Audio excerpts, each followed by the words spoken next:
পরম প্রেমময় শ্রী শ্রী ঠাকুরের শ্রীচরণ কমলে আমার সহস্র কোটি ভক্তিপূর্ণ প্রণাম।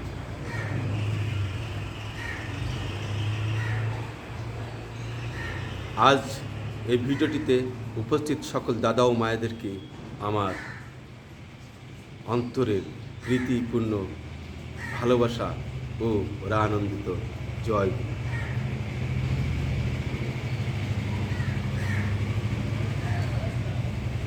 আশা করি সকলে ভালো আছেন, ভালো থাকবেন।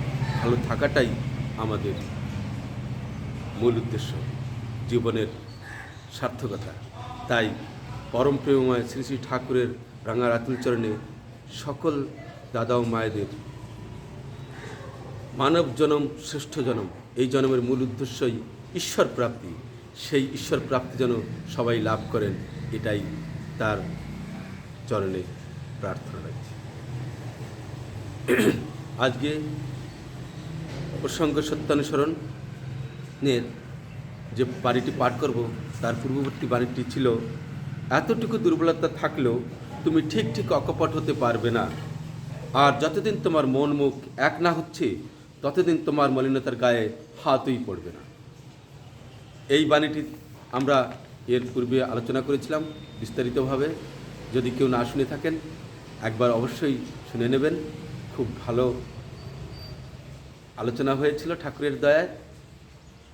আর সেইখানে আলোচনা হয়েছিল দুর্বলতা কাকে বলে, মানুষ দুর্বল হয় কখন, আর এই দুর্বলতার থেকে কিভাবে আমরা এগিয়ে যাব, দুর্বলতা কী কী রূপে আমাদের মধ্যে থাকে যেটাকে আমরা বুঝতেও পারি না, তাকে কী করে চিনব এবং তাকে কী করে বের করব এবং ধর্মরাজ্যে ঢুকব। এই দুর্বলতার পরে, এই বাণীটির পরে যে অংশটি আছে তার অংশটি আজ আমরা পাঠ করব এবং আলোচনা করব। তো আসুন, বাণীটি হচ্ছে, মন মুখ এক হলে আর ভিতরে কলজ জমতে পারে না, গুপ্ত আবর্জনা ভাষায় ভেসে উঠে পড়ে, পাপ গিয়ে তার ভিতর বাসা বাঁধতে পারে না। শ্রী শ্রী পিতৃদেবের আদেশেই কৃতি আলোচনা শুরু করল। মন মুখ এক মানে মনে যা আছে মুখেও তাই রয়েছে, তখন ভিতরে পাপ থাকে না। শ্রী শ্রী পিতৃদেব, মন মুখ এক হওয়া মানে মনে যেটা হচ্ছে মুখে সেটা প্রকাশ করছি তো। মন মুখ এক হলে কি হয়? কৃতি, তাহলে কোনো গলদ জমতে পারে না। শ্রী শ্রী পিতৃদেব, সেটা উদাহরণ দিয়ে বুঝিয়ে বলতে হবে তো। বেনু বলো তো। বেনুকে নিরুত্তর দেখে শ্রী শ্রী পিতৃদেব বললেন, যেমন আমি মনে মনে ভাবলাম বেনু খুব ঝগড়াটে, মুখেও বললাম তা শুনে বেনুর মা বাবা দাদা সবাই লাফায়ে এলো। আমার মেয়ের নামে এমন কথা, আমার সঙ্গে ঝগড়া বাধায় দিল। কিন্তু তোমার অর্থাৎ বেনুর বাবা মার মনে যা হয়েছে তাই তারা করেছে, আবার আমার মনে যা হয়েছে তাই আমি বলেছি। তাহলে তো কারো মধ্যে পাপ গিয়ে বাসা বাঁধতে পারে না, বাসা বাঁধতে পারলো না, কিন্তু আমাদের মধ্যে ঝগড়া বেঁধে গেল। এতে লাভ কি হলো বলো? বেনু ও কৃতি উভয়কে নিরুত্তর দেখে শ্রী শ্রী পিতৃদেব বললেন, ও অর্থাৎ বেনু খুব ঝগড়াটে আমার মনে হয়েছে, কিন্তু সবার কাছে তা বলতে যাব কেন? যেখানে বললে ভালো ছাড়া মন্দ কিছু হয় না সেখানে বলতে হয়, বলে কোনো খারাপ প্রতিক্রিয়া না হয় দেখতে হয়। যেখানে প্রয়োজন সেখানেই শুধু প্রকাশ করবে। এবার ছেলেদের দিকে দৃষ্টি ফিরিয়ে শ্রী শ্রী পিতৃদেব বললেন, ননিদার একটা জিনিস দেখে আমার লোভ হলো, নিতে খুব ইচ্ছে হলো, না বলে নিয়েও নিলাম। নিয়ে ভাবছি কাজটা খুব অন্যায়, মনে মনে ভাবছি না নিলেই ভালো হতো। ননিদা খোঁজাখুঁজি করছেন, ননিদারও খুব দুঃখ হচ্ছিল জিনিসটা হারানোর পর। এমন সময় আমি যদি কাছে গিয়ে বলি আমার খুব অন্যায় হয়ে গেছে, আপনার জিনিসটা আমি না বলে নিয়েছি, তখনও যদি ননিদাকে জিনিসটা ফেরত দিই, ননিদা ভাববেন ছেলেটা বেশ ভালো তো, মনটা বেশ সরল, নিয়েছে কিন্তু অকপটে স্বীকার তো করলো। এর ফলে ননিদার মনে আনন্দ হলো, আমিও দুশ্চিন্তার হাত থেকে মুক্ত হলাম, ভিতরের গলদ চলে গেল। বাড়িতে বা স্কুলে কোনো জিনিস না বলে নিলে গুরুজন বা তার কাছে গিয়ে স্বীকার করতে হয়, ভেতরে রাখতে হয় না। সবাই চিনেবাদাম খাচ্ছে দেখে তোমারও খেতে ইচ্ছে করছে, হাতে পয়সা নেই, না বলে তোমার বাবার জামার পকেট থেকে একটা সিকি বের করে চিনেবাদাম কিনে খেলে, না বলে নিলেও খোঁজাখুঁজি করার পূর্বেই বাবাকে বলতে হয়, বাবা জামার পকেটের একটা সিকি বের করে চিনেবাদাম খেয়েছি। যদি বাবার কাছে স্বীকার না করো, আবার একদিন নেবে, আবার আরেকদিন নেবে, আবার একদিন নিতে ইচ্ছা হবে, এমনি করতে করতে সাহস বেড়ে যাবে, চুরিতে অভ্যস্ত হয়ে যাবে। না বলে নেওয়া খুব খারাপ, কিন্তু মন মুখ এক হলে না বলে কোনো দিন নিলেও তোমার ভেতর কোনো গণ্ডগোল বা গলদ জমতে পারবে না।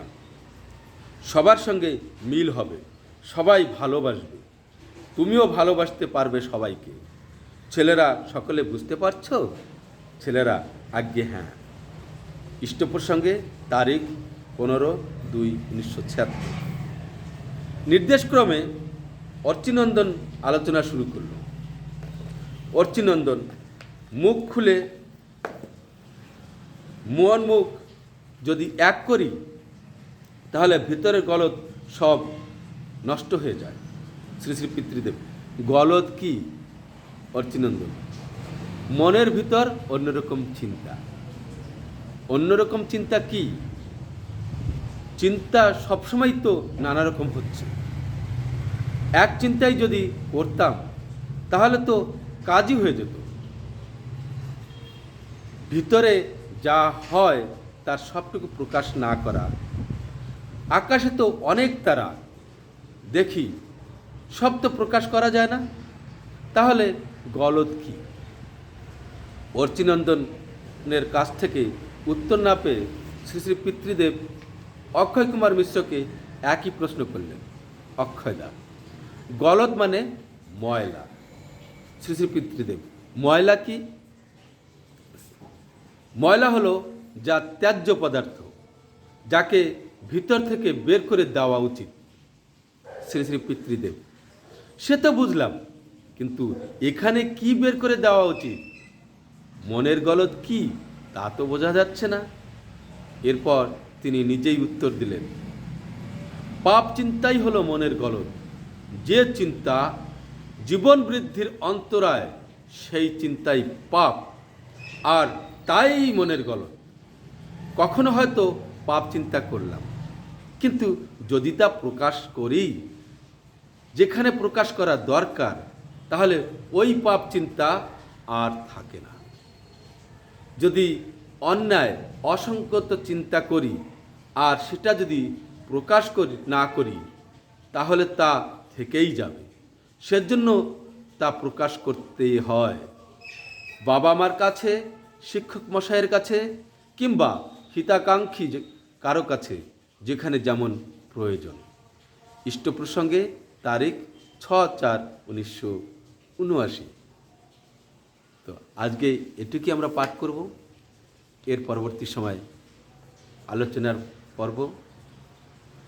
তো শ্রী শ্রী ঠাকুরের কথা পরম পূজ্যপাদ শ্রী শ্রী বরদা বুঝিয়ে বললেন, কত সুন্দর নিখুঁতভাবে, একটা জায়গাতেও না বোঝার কোনো সম্ভাবনা নেই।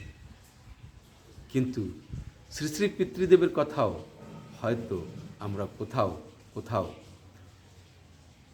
ধ্যান ঠিকভাবে না দেওয়ার কারণে অনেক জায়গায় আমরা বুঝতে পারি না। তার একটা উদাহরণ আমি দেব, যে আমরা তাদের কথা বুঝতে পারি না, কেননা আমরা সেইভাবে টিউনিং হয়ে নেই। আর টিউনিং হতে গেলে আমাদেরকে নাম ধ্যান, আচার বিচার, নাম ধ্যান, যজন যাজন ইষ্টবৃত্তি, সস্তনী, সদাচার পালনের মধ্যে থেকে আমরা তার সঙ্গে, তার ভাবে, তার রকমের টিউনিং হই। তার একটা উদাহরণ আমার আমার নিজের উদাহরণ দেব না, সেটা উচিত নয়।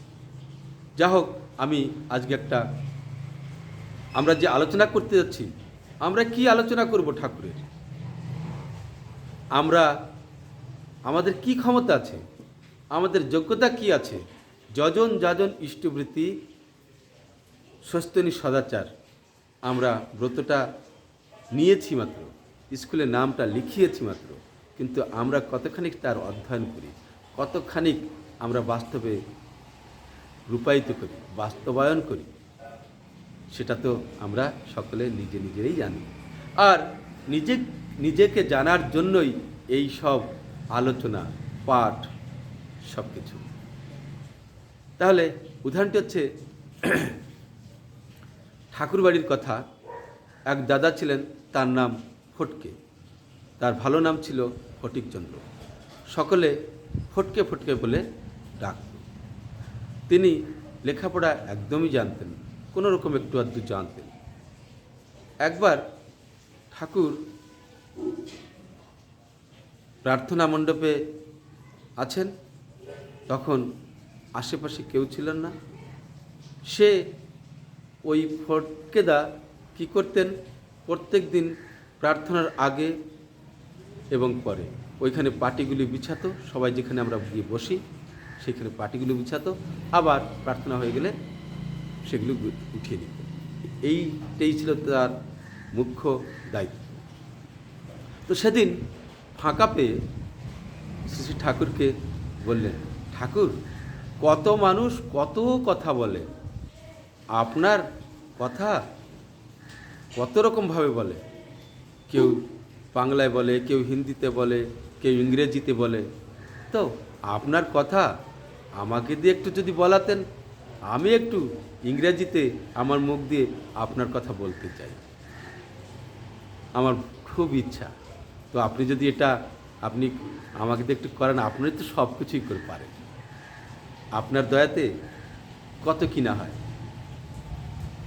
তাই লোকে বলে পঙ্গু লঙ্ঘয়তে গিরি। তো আপনি যদি দয়া করে আমাকে একটু করান, তো যা হবেক্ষণে যা। ঠাকুর সে কথা বললেন। এবার দিন কাটতে থাকে, যেমনভাবে প্রতিদিন যাপন হচ্ছিল তেমনিভাবে কাটতে থাকে। একদিন কি হলো যে একটা ধর্ম সম্মেলন হচ্ছে, আন্তঃরাষ্ট্রীয় ধর্ম সম্মেলন হচ্ছে। সেই সম্মেলনীতে যত সম্প্রদায় ধর্ম নিয়ে মানুষ চলাফেরা করছে, সব ধর্মের যে অনুষ্ঠানগুলি আছে সেই সব অনুষ্ঠানে নিমন্ত্রণ পাঠিয়েছেন যে তারা এসে তার ধর্মকে প্রতিনিধিত্ব করবে, তার ধর্ম বিষয়ে প্রকাশ করবে, পরিচয় দেবে। তো সব প্রতিষ্ঠানগুলিতে এইভাবে নিমন্ত্রণ গিয়েছে। রামকৃষ্ণ মঠ, এমনিভাবে বড় বড় সংস্থা যেগুলি আছে সব জায়গাতে। সৎসঙ্গেও তার একটা নিমন্ত্রণ পত্র এসেছে। সেখানে কেষ্টদা, পণ্ডিতদা, আরও অনেকেই বসেছিলেন, জ্ঞানীগুণী ভক্তেরা, পার্শ্বদগণ ঠাকুরের। সেখানে ঠাকুরকে নিবেদন করলেন, ঠাকুর, এই একটা নিবেদন এসছে, নিমন্ত্রণ এসছে ধর্মসভায় যোগদান করার জন্য, সৎসঙ্গের বিষয়ে কিছু বলবার জন্য। সেখানে আরও অনেক জায়গা থেকে অনেক প্রতিষ্ঠান, নামি দামি প্রতিষ্ঠিত ধর্ম বা সম্প্রদায়ের লোকেরাও সেখানে অংশগ্রহণ করতেন। তো কে যাবে? ঠাকুরকে বলছেন, তাহলে কে যাবে? তখন ঠাকুর বলছে, ফটকে গেলে কেমন হয়? তখন সবাই একটুখানি চুপ থেকে তারপর আবার একটু হাসির ভাব আসলো। কেন, ফটকে তো মূর্খ মানুষ, ও তো লেখাপড়াও জানে না, কিছুই জানে না, ও গিয়ে কি করবে? তখন আবার ঠাকুর একটু স্মিতভাবে হাসলেন এবং বললেন, ফটকে গেলেই হয়, ফটকেকে বলবি আমার সঙ্গে দেখা করতে। সবাই একটা সমালোচনা করতে করতে, এবং ভাবছি এত জ্ঞানী গুণী পণ্ডিতরা থাকতে এ ঠাকুর ফটকেকে পাঠাচ্ছেন কেন?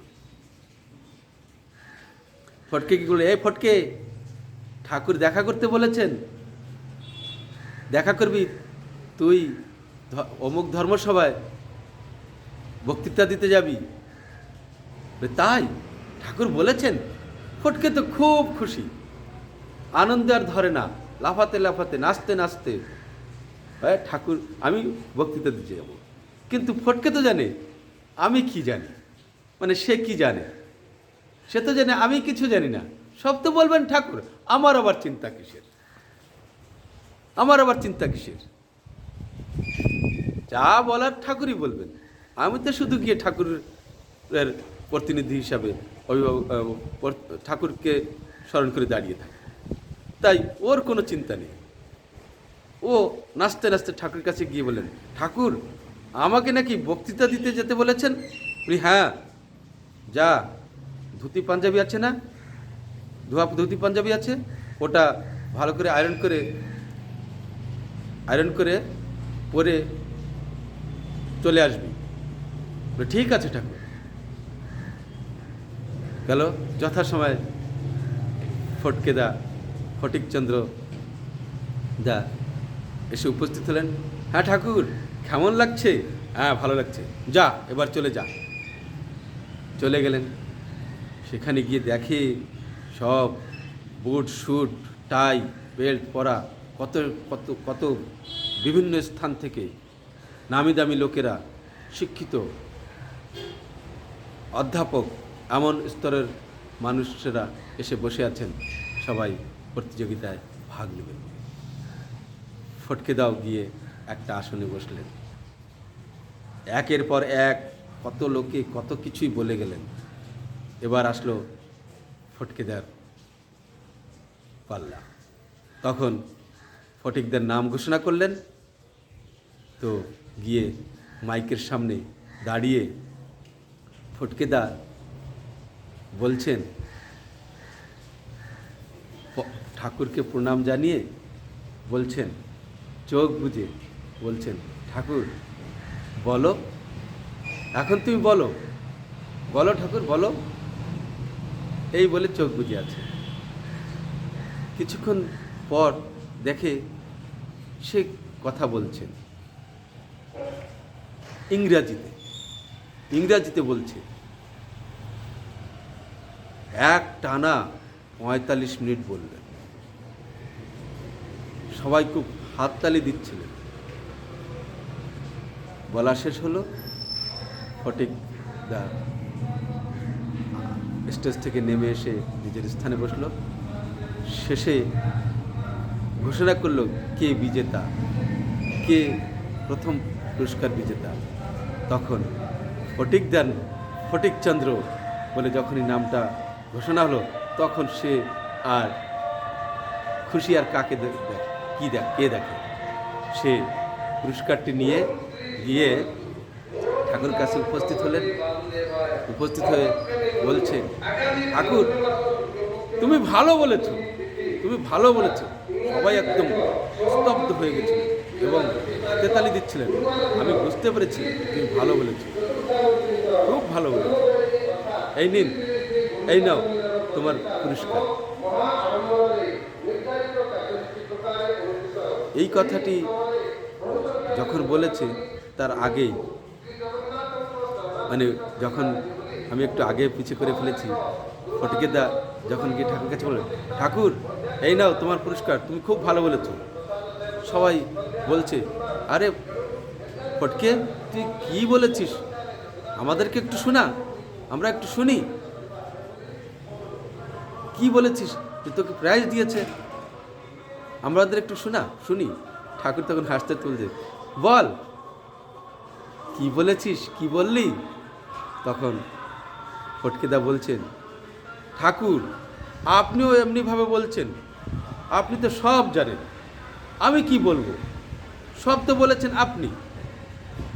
তবে যা বলেছেন খুব ভালো বলেছেন। সবাই স্তব্ধ হয়ে শুনছিলেন আর হাততালি দিচ্ছিলেন। আমি বুঝতে পেরেছি আপনি খুব ভালো বলেছেন। সবাই বুঝতে পারলেন ব্যাপারটি। তো আমরা বলবার সাধ্যই আমাদের মধ্যে নাই। আমরা কি, ঠাকুর যদি কিছু বলান সেটাই হয় আসল বলা। তো আজকের যে আলোচনা, সেই আলোচনার ভূমিতে আসি, পৃষ্ঠপোষকতায় আসি। আমরা আজকে পাঠ করেছি, মন মুখ এক হলে আর ভিতরে গলদ জমতে পারে না, গুপ্ত আবর্জনা ভাষায় ভেসে উঠে পড়ে, পাপ গিয়ে তার ভিতর বাসা বাঁধতে পারে না। তাহলে আমরা বিস্তৃতভাবে পরম পূজ্যপাদ শ্রী শ্রী আচার্যদেব যে উদাহরণগুলি দিলেন, সেই উদাহরণের পরে আর কোনো কথা হয় না। আমরা যদি তার মধ্যে কোনো কথা বুঝে না থাকি, তাহলে আমরা প্রশ্ন করতে পারি এবং তার উপর, সে বিষয়ের উপর চিন্তা করতে পারি। এখানে আমি প্রথম থেকে শেষ পর্যন্ত সব কিছুই আমরা মনমুখ কী করে এক হবে সেটা বুঝতে পারলাম। শেষের দিকে একটা কথা, যে কথাটার উপরে আমি একটুখানি আলোকপাত করব, বাকিটা সহজ সরলভাবে আছে। আমার কাছে যেখানে একটুখানি কষ্ট মনে হচ্ছে সেটাই আমি বলছি। সেটা হচ্ছে, শ্রী শ্রী পিতৃদেব এক জায়গায় বললেন, ময়লা হলো যা ত্যায্য পদার্থ, যাকে ভিতর থেকে বের করে দেওয়া উচিত। শ্রী শ্রী পিতৃদেব বললেন, সে তো বুঝলাম, কিন্তু এখানে বের করে দেওয়া উচিত, কি বের করে দেওয়া উচিত? মনের গলদ কি তা তো বোঝা যাচ্ছে না। ময়লা হলো যা ত্যায্য পদার্থ, যেমন আমাদের শরীরে ত্যায্য পদার্থ কি? মল, মূত্র, শ্বেত, শ্বেদোদ্গম, যেটা আমাদের শরীর থেকে ঘাম তৈরি হয়, এইগুলি হচ্ছে ত্যায্য পদার্থ। অর্থাৎ আমরা যা গ্রহণ করি, আমরা যা খাই, হজম হওয়ার পর ঠিকভাবে যদি হজম হয়, তারপর যে নিকৃষ্ট বস্তুটুকু থাকে সেটাকে আমরা মলমূত্র শ্বেতোদ্গমের মাধ্যমে ত্যাগ করি। আর এই ত্যাগ করাটা যদি আমরা ঠিকভাবে না হয়, আমাদের পরিষ্কার যদি আমাদের না হয় ঠিকভাবে তাহলে আমরা কোষ্ঠকাঠিন্যের রোগে ভুগি। তাই এই যেমন আমার শরীরটাকে সুস্থ রাখতে হলে খাওয়া দাওয়া এবং হজম করা এবং ত্যাগ করা, বর্জ্যবস্তুকে ত্যাগ করা, এইটা যদি ঠিক প্রসেসে না হয়, তাহলে আমাদের কিন্তু নানা প্রকার, আমাদের শরীরের মধ্যে নানা প্রকার ময়লা জমে, আর যার কারণে আমাদের অসুখ বিসুখ হয়, শরীর খারাপ হয়ে পড়ে। তাই শ্রী শ্রী শ্রী পিতৃদেব বলছেন, কি বের করে দেওয়া উচিত? তার অর্থ এটা তো গেল শরীরের কথা, আমাদের মনের মধ্যে যে পাপ চিন্তা। তাই শ্রী শ্রী পিতৃদেব বললেন, পাপ চিন্তাই হলো মনের গল্প। যে চিন্তা জীবন বৃদ্ধির অন্তরায়, অর্থাৎ আমার জীবন বৃদ্ধি, যেটা আমার ধর্ম, বেঁচে থেকে বেড়ে ওঠা, সেই ধর্ম পরিপালিত না হয়ে আমাদের শরীর ও মানসিক বিধানকে নষ্ট করে, সেটাই হচ্ছে পাপ। যা করলে আমার মনের গতিটা ঊর্ধ্বে দিকে এগিয়ে যায়, সেটা হচ্ছে পুণ্যকাম, ধর্মের কাজ। আর তা হতে বিরত হই, পিছিয়ে যাই। এই পিছিয়ে যাওয়ার যে অন্তরায়টা, জীবন বৃদ্ধির অন্তরায়, এটাকেই বলতে চাইছেন। আর সেই রকমের সেই প্রকারের চিন্তাধারা আমাদের মনের মধ্যে বাসা বাঁধলে, যখন বেঁধে যায়, তখনই সেটা পাপের রূপ নেয়। পিতৃদেব এর আগে যে উদাহরণগুলি দিয়েছেন সেগুলি আমরা সহজভাবে বুঝতে পেরেছি। সেগুলো আরেকবার যদি আমরা মনে করি তাহলে কথাটি স্পষ্ট হয়ে যাবে। তাহলে যেমন এই পাপ কীরকমভাবে জমা হয়, যেমন মনে করুন ছাদের উপর কিংবা উঠানে একটা কাগজ পড়ে আছে। সে কাগজটি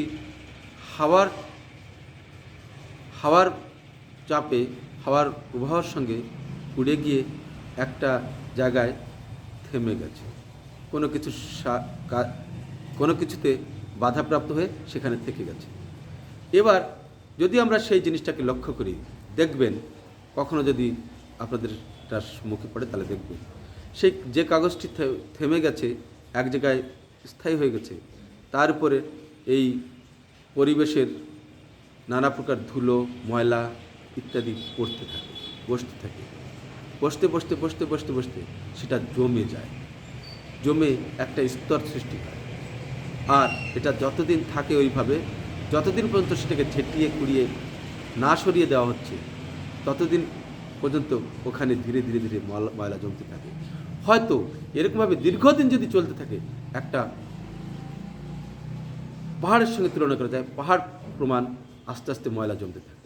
আমাদের জীবনেও ঠিক তেমনি পাপ চিন্তা, পাপ কর্ম দ্বারা যে কর্মগুলি আমরা করতে থাকি, মনের ভিতরে যে গলদগুলো জমতে থাকে, সেগুলি আস্তে আস্তে পাহাড় থেকে আকাশ প্রমাণ হয়ে যায়। আর যখন হয়ে যায় তখন আমরা পাপে পূর্ণ হয়ে যাই। আর এই পাপে পূর্ণ হচ্ছে এই কলিযুগ। কলি মানে পাপ। এই কলিযুগে আমরা অধিকাংশ সময় পাপ চিন্তায় মগ্ন থাকি। আর সেই পাপ চিন্তা থেকে উদ্ধার পেতে গেলে আমাদের শক্তি দরকার, তেমন ঝাঁটা দরকার। যত বেশি ময়লা, সব ঝাঁটা দিয়ে সব রকমের ময়লার পরিমাণ হিসাবে আমরা ঝাঁটা ব্যবহার করি। বেশি ময়লা হলে শক্ত ঝাঁটা লাগে। তাই শক্তি দরকার। আর সেই শক্তিটা কোত্থেকে আসবে? শ্রী শ্রী ঠাকুর অনুকূলচন্দ্রের নাম ধ্যান পরায়ণ হয়ে আচার আচরণের মাধ্যম থেকে করে চলতে থাকলেই আস্তে আস্তে সেটা দূরীভূত হবে। পাপটা ঝেঁটিয়ে বের করে দিতে পারব আমরা একমাত্র নামের মাধ্যমে। আর এই মনের গলদটাকে বের করতে হলে তাহলে আমাদের কি করতে হবে? নাম ধ্যান পরায়ণ হয়ে চলতে হবে। সকাল সন্ধ্যা প্রার্থনা, যজন যাজন ইষ্টবৃত্তি, স্বস্তিনী সদাচরণ পরায়ণ হয়ে চলতে হবে। তাই এই যে পাপ, এই পাপ চিন্তাগুলি আমরা তখনই প্রকাশ করতে পারব। এখানে পিতৃদেব বলছেন, যদি তা প্রকাশ করি, যেখানে প্রকাশ করা দরকার, তাহলে এই পাপ চিন্তা আর থাকে না। তাই এগুলিকে ঝাঁটিয়ে বের করে দেওয়ার একটাই উপায়, সেগুলো প্রকাশ করা। এবার প্রকাশ করব কোথায়, সে কথাটিও বলে দিলেন যে অন্যায় অসঙ্গত চিন্তা করি, আর সেটা যদি প্রকাশ করি তাহলে তা থেকে প্রকাশ না করি তাহলে সেটা থেকেই যাবে। সেজন্য প্রকাশ করতে হয় কোথায়? স্থান কাল পাত্র বুঝে, বাবা মার কাছে, গুরুজনদের কাছে, শিক্ষকদের কাছে, কিংবা যারা হিতাকাঙ্ক্ষী, যারা আমার হিত চায়, আমার মঙ্গল চায়, আমার বৃদ্ধি চায়, আমার উন্নতি চায়, তাদের কাছে আমরা প্রকাশ করতে পারি। তাহলে আর কোনো ক্ষতি হয় না। তাই আমরা কোথায়, কোন সময়, কিভাবে কি বলবো, সেটাও যদি আমরা নামধান পরায়ণ হয়ে থাকি, তাহলেই আমাদের তার সঙ্গে আমরা টিউন হয়ে থাকব এবং আমরা সেটা বিবেকে সাড়া দেবে, যেখানে বলবো এখানে বলবো না, এটা করব এটা করব না। ঠাকুরের এক সময় বলছিলেন যে নাম করার কি মহত্ব। বলছিলেন, সব সময় যদি আমরা নামময় হয়ে থাকি, নামের ভিতর থাকি, তাহলে এই মধ্যে যদি কোনো ভুল কাজ করে ফেলি, সেটাও অ্যাডজাস্টেড হয়ে যায়। তার উদাহরণ দিতে গিয়ে তিনি বলছিলেন যে একবার একজন এসেছে তার কাছে ওষুধ নিতে, তখন তিনি হোমিওপ্যাথি ওষুধ দিয়ে ডাক্তারি করতেন, হোমিওপ্যাথি চিকিৎসা করতেন। তো নামে এমনভাবে ঠাকুর মত্ত হয়েছিলেন যে যে ওষুধটা দিবে তার পরিবর্তে অন্য একটা ওষুধ দিয়ে দিয়েছিলেন। ওষুধ দিয়ে দেওয়ার পর দেখা গেল সেই লোকটি চলে গেলেন। তার কিছুক্ষণ পর ঠাকুরের মনে সাড়া দিল, আরে আমি তো তাকে ভুল ওষুধ দিয়ে দিয়েছি।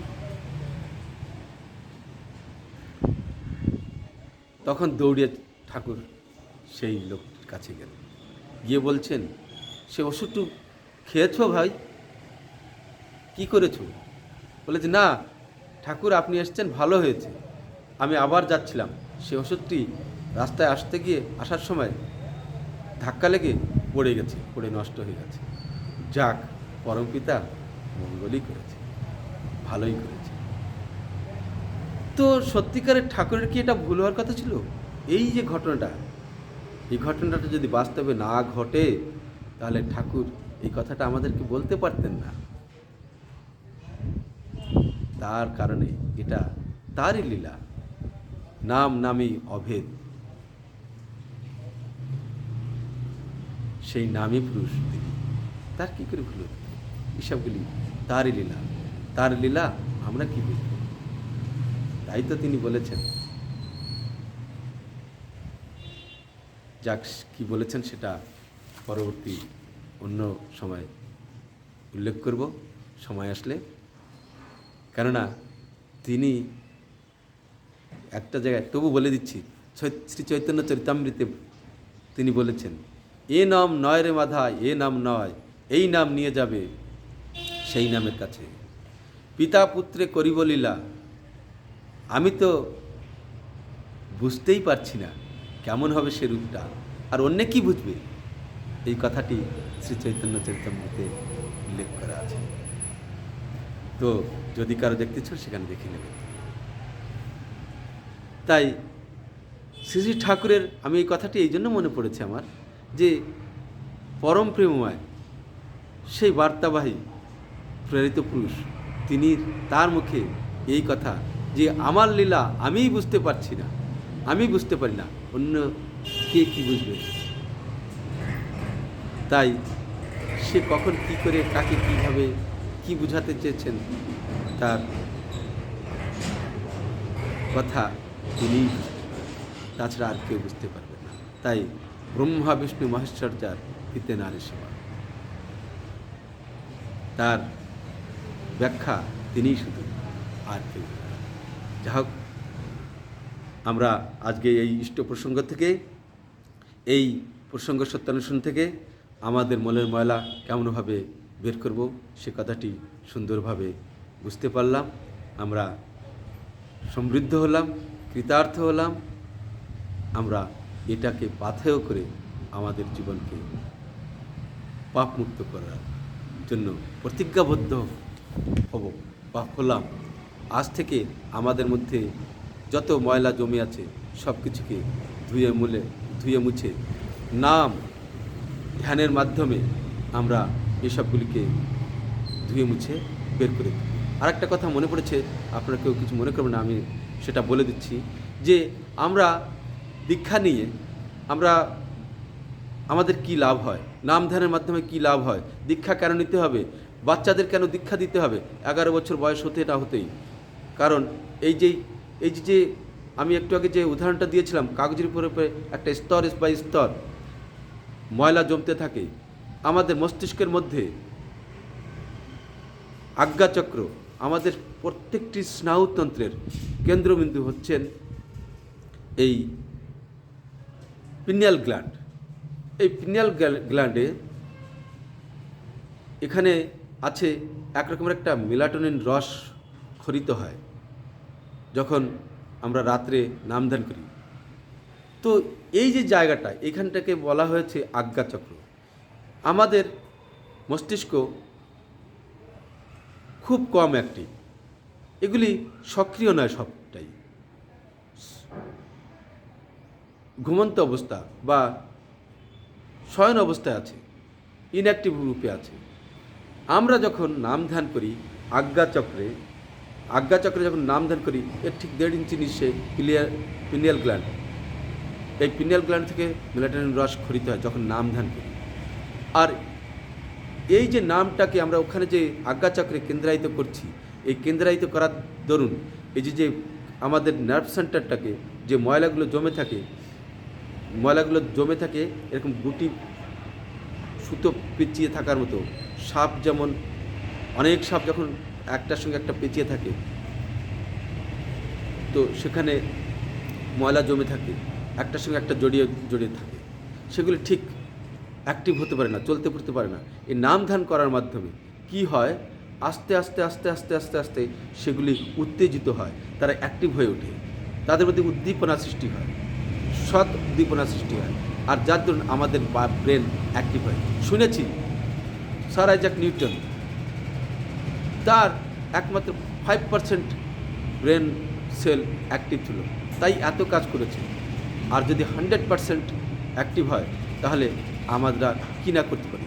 আমাদের সাধারণত দেখা যায় 2 কি 3%, 1-2% যারা উচ্চ ধরনের স্তরের মানুষ, 2, 3, 4, 5 এরকম তাদের মস্তিষ্কটা উন্নত হয়ে থাকে, অ্যাক্টিভ হয়ে থাকে। তাহলে 100% হলে কী না হতে পারে।